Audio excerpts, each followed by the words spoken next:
What's going on? I want to take you guys through a little bit of a training session. I actually just recorded like 10 minutes of footage, and I forgot to turn on this little mic receiver here.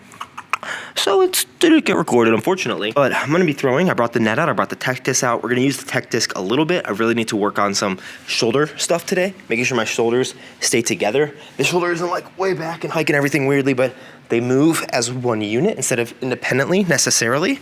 I don't know if it's good or bad, but it's what makes sense to me based on what I watch and what Drew was telling me about and how my form has evolved in bad ways. But today is the day after the tech disc video, which I filmed, and then I came out with like 3 hours with a buddy who I invited up here, and we just like threw more.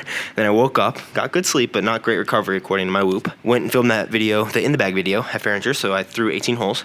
And now to throw again, I'm like tight in my shoulders. And I also need to get back doing my workout plan, which I'm not going to share my full workout plan because I want to make sure it actually works before I put it online for everybody. And I haven't been super consistent with it, but there are a couple parts that I think are really important, which are the mobility aspects, which will help to increase ranges of motion in your shoulder. And then also just like be a really good warm up besides just the walking backwards on the treadmill thing to get some blood into your knees. It's kind of crazy how few people use this part of the gym. You can see I have everything set up over here because I was already using it. So ultimately what we're going to be doing are 2 supersets of movements, which work shoulders, internal and external rotation, and then also kind of opening up your upper spine. We're not doing a lot of rotational stuff right now. This is more for bulletproofing and just getting blood flow to the muscles. There are going to be helpful like rotational and band work that we might do in the future, but today I kind of have just the thought of a cue that I want to work on. Not using a lot of weight, just some 5-pounders. And we're going to start out with a movement that I actually got some questions on in the tech disc video. I try to read comments within like the first 30 minutes to an hour. But we're going to do the external rotation movement that we did in that one, opening it up. And I had the question about like internal rotation of your shoulder, which the more internally rotated, the more like I can push this down without having my whole shoulder complex and lats raise up. We're going to do like 12 to 15 reps of each of these. Not going to show you the full sets and whatnot, but I'll show you the full supersets, and then I'll actually do the work myself. Luckily, this is my second set since I messed up recording, but we're trying to just move through our shoulder. But I got the question about like internal rotation and how this helps internal rotation if I'm just doing an external rotation movement. Like this is just an eccentric into internal rotation, which eccentrics do really work the tendons and they do help. But it's also, the way that I'm thinking about it to gain that mobility is as a weighted stretch. Because I can get, if I just internally rotate, I'm gonna get to here before I need to start moving my shoulder complex, so right here. But if I add some weight, then I can get down to there before I need to start moving my shoulder complex to help move it. So the stretch comes in that movement, and then on top of that, you're also strengthening that end range of motion, which is where I think about mobility instead of just flexibility for disc golf. So getting down into this end range, this is kind of where I was maybe, and this is now where we can get to. And so now we're strengthening this like movement here with this weight, we're strengthening that so that it's stronger in that range of motion, whether or not it's internally or externally rotating, because we're controlling both the eccentric and the concentric movement. Those are just my thoughts on it. Don't know if they're 100% true. Kind of do the opposite side. Probably just did way too many reps there, but that's why we're kind of doing really low weights and high reps. I try, when I was really doing this program more religiously, which I want to get back into doing, like I have it as a 5-day split. I might change it to a 3-day split because my work weeks get crazy with the content, especially now being the 4th quarter of the year, and it's like very YouTube heavy. I'm definitely thinking about the fact that I need to get back into the gym and be more consistent, and a lot of that is just watching less screens. I spend too much time on my screens, so I'm trying to cut that out. But the 3-day split will also be helpful for my brain, because if I complete 33% of the workouts that I need to do for the week, I'm more likely to do 200% of the workouts that I need to do. In that, like, if I do 1 day, then I'm a third of the way done. But I have 7 days, so maybe I'll do that full 3-day split 2 times. Instead of barely getting through 3 days of my 5-day split and then being tired, it'll be a little more reinvigorating. So I'm gonna rework my program. Shout out Josh if you're watching this. But after doing that movement, internal external rotation, we're gonna pop this up a bit. And that really is helping kind of the rotation of the shoulder. And now we're gonna do a movement called either the Y or the trap 3 raise, which you have some muscles in your back. You have the upper traps, your mid traps, and then your lower traps right down here, kind of create a triangle. And that's what this is gonna be working on. And you can really feel it in your mid back. And then control the eccentric down. This is a really hard range of motion. It's also very beneficial for bench pressing because it's training the opposite side of the movement. Just for example, we'll do 1 more set of those. And then I would do 3 sets of 10 to 15 reps, or 12 to 15 reps one day, and then 8 to 10 reps the other day, which is probably what I'll end up doing. I'll probably end up doing because I prefer the strength side of things. So this 3-day split, I'll probably do high volume, and then strength. If I do get to it a second time during the week to incentivize myself to do a full 6 days of training instead of just the 3. But how are you doing up there? The next movement we're gonna do is gonna be another superset, which is gonna start with pullovers. So, kind of positioning my shoulder blades, my upper back against here. What I'm trying to focus on is making sure that as I go down with my pullover, which you'll see, I'm also going down with my hips because that's gonna open up my chest and my thoracic spine. So, going down with the hips and bringing it back up. I don't wanna do this necessarily because that's not getting the same stretch, which is what I'm after for this movement. I know there's multiple variations, but what I'm after is a stretch to open up my chest, get the blood flow to my shoulders, and then we're gonna, however many that was, we're gonna pair that with a Powell raise, which is gonna work some different external rotators. The external rotation, you really feel like kind of in the capsule of your delt. Right up here, you really feel it like in this area. This one, you're gonna feel it kind of back here, and it's gonna be a movement where you're on the bench here, straight elbow, pulling up over top of yourself. Try not to use momentum, trying to control the eccentric. And I saw Seth Muncie from Disc Golf Strong, he talked a little bit about owning the movement, and I like that idea. I like to think about it as just like being in control the whole way. But either way, this whole thing that I'm trying to make sure that I do, which I want to continue on during the season as well, because there's a lot of capacity for it, it's just going to be a prioritizing thing. Like, do I want to spend another hour on YouTube a day? Or do I want to spend the next 90 days really retraining my mobility, strength, endurance, and in turn, adding to my throw? And I've made the trade towards YouTube many times. So this way though, really just thinking about, even if the workout isn't perfect, even if I'm not as intense as I could be, there's a bunch of factors that go into it, but it's all about putting money in the bank. That's something my trainer Josh talks about all the time, or my buddy who is a trainer Josh. He says, like, hey, just put money in the bank. Like, no matter what it is, you don't have to do anything crazy. But every day, if you put a little in the bank, it's gonna compound over time. So those two movements, I'm gonna do one more set, turn the camera off for real this time. And yeah, I'm gonna do my last set for both of those. And already, like, I'm feeling some blood flow to my shoulders. Like, I'm feeling a little bit looser. There is some, like, maybe mobility work that we can do, but really I think this is gonna be enough for today because it's not gonna be too intense of a throwing session, maybe only 20 or 30 minutes. All right, guys, we were on the treadmill, warm up, breath's going, good sign. Let's throw.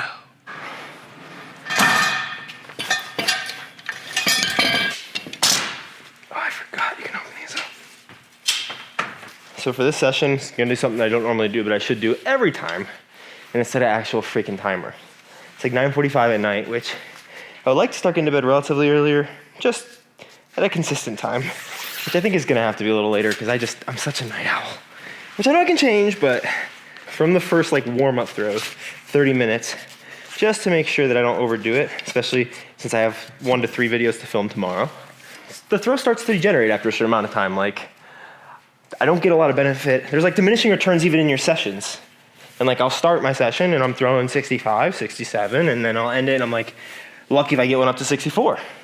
Which makes sense because it's been 2.5 hours and I haven't taken a rest or eaten anything. 30 minutes. It's 9:41, so you'll know I lied if I did. Oh, I said it wrong again? Okay, I think I just have a broken thing actually, if I'm being honest. Unless I'm really stupid. I might be really stupid. Can I get a couple baseline? It's nice to like do that warm up without, I feel really warm and I'm not like warm, I didn't throw a lot. So that's really nice about doing those kind of weighted movements. But the thing I'm focusing on today, I think it's down to my level real fast. Take off some of this, look how tall this tripod is now. I need to at least look like I'm a little tall. Just kidding, it's just uncomfortably high. But I was texting Gannon about this and this is what I ended up sending him. I sent him this video and said getting there, I think. I'm gonna go ahead and overlay the video now.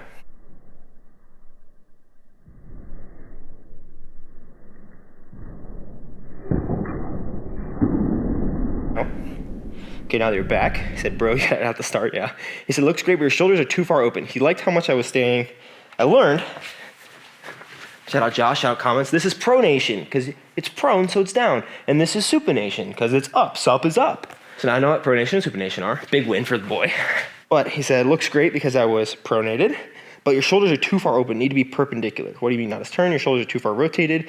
Left shoulder is too far back. It's definitely because you're trying to fix the angle for each back. I was thinking about, like, obviously if I'm trying to get to this position, I try to get here and then pronate as I go out, which in and of itself will help me to, that shoulder will turn back if I am pronating. It's just kind of, I'm not trying to, but it kind of like, it swings it back a bit. So I'm trying to actively think, if you watch like a Drew throw, as he's going through his throw, he gets to here, everything comes up, and then as this is coming back, this is kind of starting to come through slightly, and it's more so that like his shoulders are both kind of forward, like his back is kind of, it's not hunched, but it's like forward, and sometimes my back is like flat to even open, and so I like hit my chest or whatever, but I've noticed a lot of the top throwers, both of their shoulders will be kind of anteriorly rotated. That's a big word. I didn't even know that was in there. It's probably the wrong word anyways, but the way that I think I can help to fix this, which we're gonna check on video, but start off just by feeling, just to see if I feel correctly. But I think it's gonna be, as I am going through my X step and rotating back, it's gonna be thinking about this shoulder, the front shoulder is gonna lead the rotation backwards. And this lead shoulder, I'm gonna think about starting to come through a little bit. I think my front shoulder is going to win, so I am gonna continue coiling, but then it's gonna be a much faster movement. We're gonna try it, it might not work, it might be something that is good that we work through long term, but that's gonna be the only focus of today's session, is going back and having my front shoulder beat my back shoulder and getting it back while this back shoulder tries to initiate some sort of movement. So we'll throw a couple times. I'm gonna put my earbud back in because that's how you do workouts, baby. Set up the tech disc, because why not? Just gonna think about it. I was throwing 65 average, it might slow it down, and if it slows down, that's okay. I'm telling that more to myself than to you, honestly.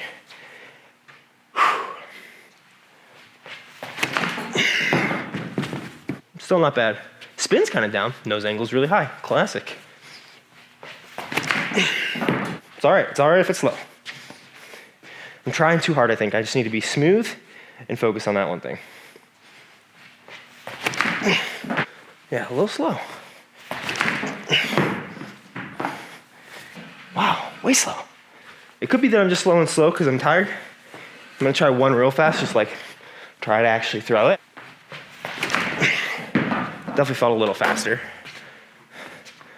Yeah, a little. Gonna try a couple more just in the same, getting back here, but obviously, if I'm trying to slow something down, I'm gonna be thinking about stuff and it might be slowing it down. We're gonna take a look at some form and just continue working at it. A couple more just to try to get the feel, and then we'll see if it's actually helping or hurting. That one felt pretty decent. That's why it can be detrimental to use the tech disc a little bit, and I might just start to use like an actual disc. Not detrimental, but harmful, because like, oh, it feels good, but it's going slower. Doesn't matter. Maybe it will go faster after my body actually get used to it. That was a good sentence. See if I can get, the one thing is the nose angle is slightly down-ish.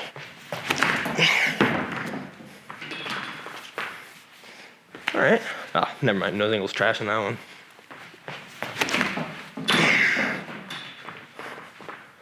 That's closer. Okay, I thought about pronating in the backswing there.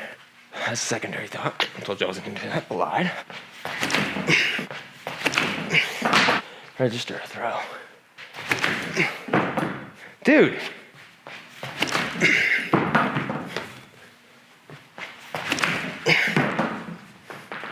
21 minutes left. Be a good time. We're gonna look at it from a side angle here on the phone. And try to get a little diagnosis here. We're not gonna use the tech disc anymore because I think it's getting my head that speed number, and that's really not what's important. So I'm gonna go ahead and just pull out Pathfinder and just think about getting into, I don't know, there's a lot just going on in the throw. This is honestly just like what so many of my sessions are, just like having a slight existential crisis about disc golf. But you do that enough, and you are grateful for the positives, and you keep working towards the things you need to fix. It does go up. It's not gonna happen linearly or all at once.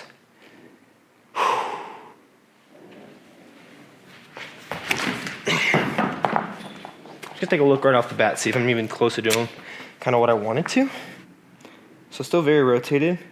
I don't mind how in my off arm is. I think that is as good, if not better, than it being on the disc.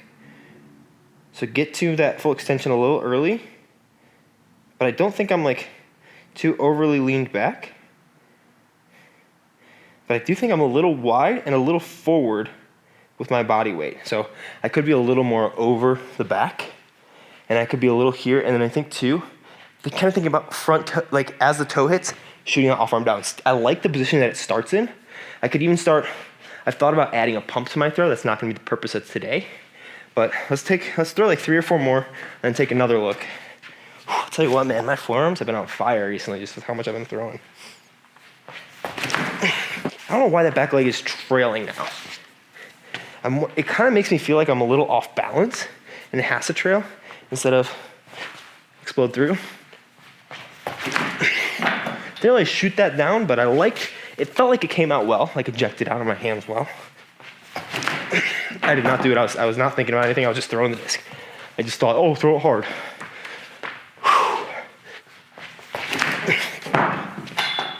That one I felt like I planted a little more laterally. Okay. So that off arm is still really coming up. I think like, if you look at how much more like my shoulders are like dipped compared to my hips, probably not ideal. I like how much I'm on my toe though. Like that's a relatively athletic looking position there, except for where the reach back is. It does get back to where my elbow haven't really come down, but I like kind of just like the way that my off arm gets down. That looks better already. Throw that out. Like I would venture to guess that was faster than some of my other throws. I don't like the drag of the knee. It makes me feel like I'm actually leaning back a little bit more instead of actually getting into the throw. But it's not the end of the world. I'd rather be leaning back than really getting over it because my tendency has been to really get over it. And so if I'm overcorrecting this way, we can kind of come back to a center. Way over rotated. So this is the interesting thing is like that back shoulder, I think I might need to even stop thinking about rotating at all. Because that lead shoulder is kind of coming back, and then that trail shoulder is still getting dragged a little bit too far back. Not quite as far as it was in that video that I sent Gannon, but I mean, none of that looks too terrible. Like my feet aren't crazy wide. They're like, the knees are always bent, which means that it's not going to be as crazy wide as it could be. We're going to skip that one and just go to the last one real fast. This one felt pretty decent, I think. Okay, so I look at how much kind of over, we're not going to think about too much there. I like the way that that's extending, but I think I'm still a little long. It's like not terrible. Like it's a little long, but it might be within the realm of acceptability. My arm comes in and out of the way. I do think that brace was pretty good. Like that's a decent position, but it's just getting through those positions a little bit better. I mean, a little more compact. So shortening up the step, I honestly think might be kind of the last step of this. So we're going to think a little about that, but mostly still about how do we get the shoulders to not over-rotate. I think it's maybe not even like, because I think I'm still thinking about extending the shoulders to get it to rotate. I need to be thinking about just extending the elbow. Getting there, extending the elbow, because my shoulders don't have to go past this, probably. I think I saw an old Luke Ghost video that was pretty interesting. It was about like throwing, obviously, but it was about the brace and like thinking like athletically about the throw. And what he was doing was like, he was thinking like, if you had to take he used a coffee table example. It's like, if I had to throw this bike, it's gonna be different than if I throw like a rock or a pair of scissors. Like if I wanna throw like kind of like a backhand, I can use all my arm. I can just like, whoop, here's my arm, boom, I can throw a disc. But with a bike, like I can't really use my arm. So you have to think about how do you get your body involved in it. And this is kind of like the foot width that I feel like this, I don't feel like I can rotate as easily. This is much easier.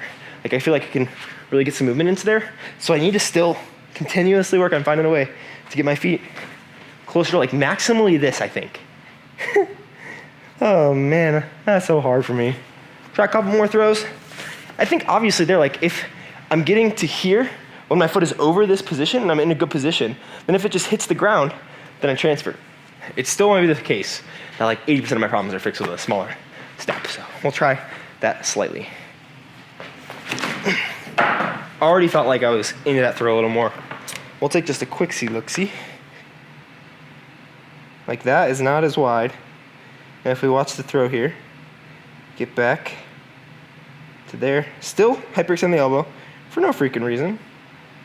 And then like that rotation seems much more efficient. So keep trying to get it smaller.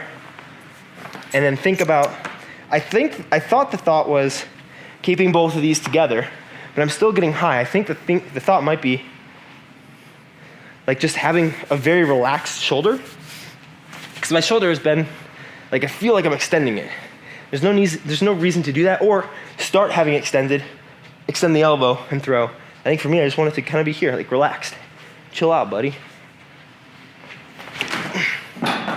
Like that feels so weird to me because it feels so easy and fluid. I'll use a tech disc on it just to kind of see. Start up the connection again. All right. Just super easy, fluid.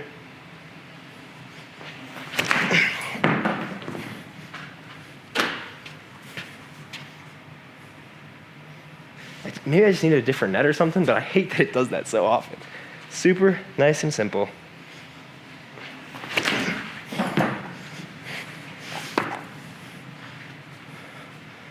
Okay, it is definitely slower.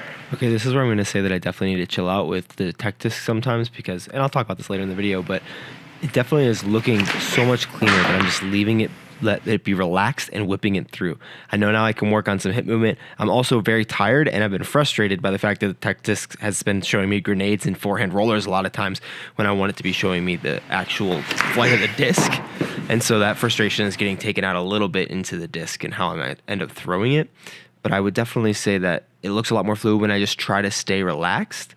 And I like a lot of the spin rates. There's a lot of things that need to get fixed. And I think the main thing, honestly, is the way that my elbow continues to hyperextend.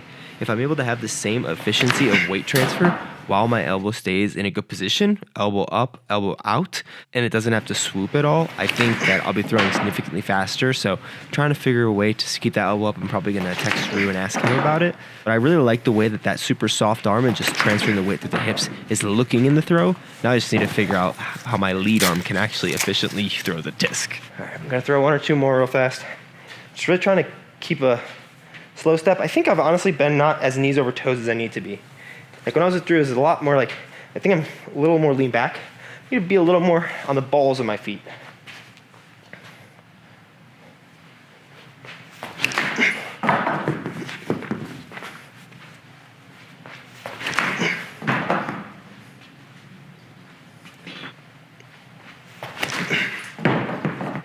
One degree hyzer, 0.8 degree nose, which is like some of my best ones.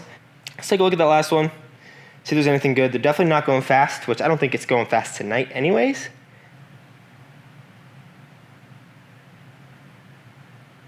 I like how short my feet are. I don't like how leaned over I am. We're gonna just go back to the initial thought of the night, try to shorten the feet, and just kind of reach back together.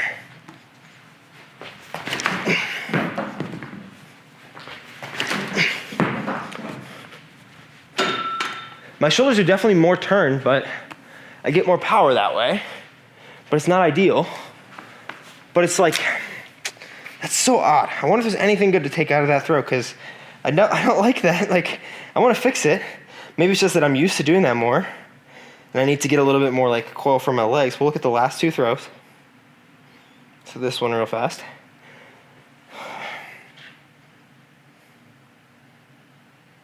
So pretty flat and good. Definitely, like, you can see how much I'm like leaning forward with my head. Most other positions are good. I'm just really leaning forward with my head. And then the last one. Yeah, I'm definitely like way more leaned backwards.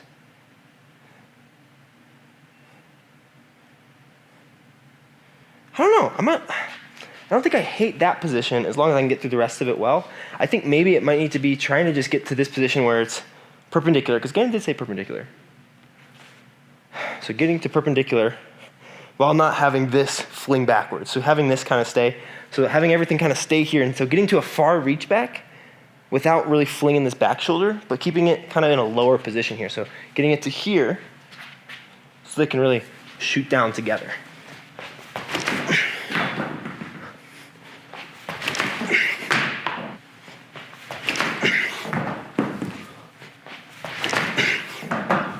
This is honestly what so many 4 more sessions feel like, is no progress.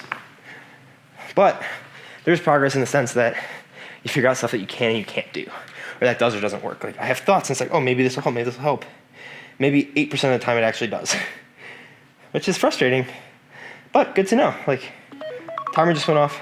See, I think this is a big part of my problem is that, boom, that rotation seems pretty unnecessary. Into the X step, I don't hate a lot of that, like genuinely. I could definitely continue. I definitely think there's room to have my hip continue to clear up as I throw, squash the bug or clear the hip, like Aaron Gossage would say. Just kind of seeing where my off arm is.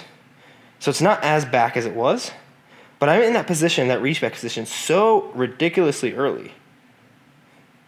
And I also don't know why when I get to my hip point, I go from here to here. Like I would understand if I got to here and then just kind of a little bit of an extension. Maybe I need to continue internally rotating that back shoulder, but I really don't like that position that it gets into. Yeah, I think too, like that back, that weight is already too far forward here, that it's not able to transfer off the back effectively into the front, because it already transferred while it was in the air. So instead of some of that weight, so that weight is already over it while it's in the air. So when it gets down to the ground, it just kind of gets dragged. The back does a little bit, instead of waiting, transferring. I think it's something we're gonna have to work on, not throwing a disc, something that we have to work on, really kind of taking a medicine ball, wait, throw. I didn't realize this would be bouncy. Thank goodness that mirror didn't break. But practicing with that, practicing with bands or some other work that'll somehow get us to do it, because these numbers are fine. I can compete in open, and obviously other parts of the game are super important, but I got like 2 to 3 months right now to really dial in and figure out how to force my body to use the stored up energy and musculature that I have to propel a disc the most efficiently possible. Because I'm not doing that well. Thanks for watching. See you in the next one. Bye, frolfers. Peace.